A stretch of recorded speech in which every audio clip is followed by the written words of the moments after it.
मतदानाच्या सुरुवातीलाच अनेक ठिकाणी ईव्हीएम मध्ये बिघाड। अमरावती, संभाजीनगर, नाशिक, नागपूर, ठाणे, वसई विरारमध्ये ईव्हीएम मशीनमध्ये बिघाड। मशीन बंद असल्याने मतदारांची केंद्राबाहेर गर्दी।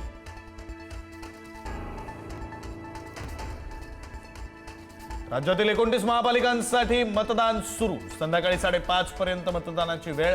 15,908 उमेदवारांचं भवितव्य मतपेटीत बंद होणार। उद्या निकाल लागणार।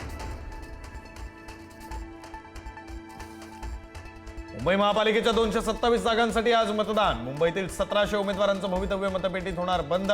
मुंबईमध्ये ठाकरे बंधू आणि भाजपची प्रतिष्ठा पणाला। मतदानासाठी मुंबईतील अनेक खासगी कार्यालयांना सुट्टी।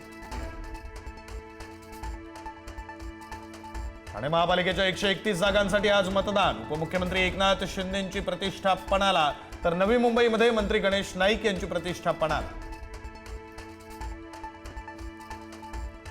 नागपुरात सरसंघचालक मोहन भागवत यांनी बजावला मतदानाचा हक्क, तर मुंबईमध्ये मंत्री आशिष शेलारांनी केलं मतदान।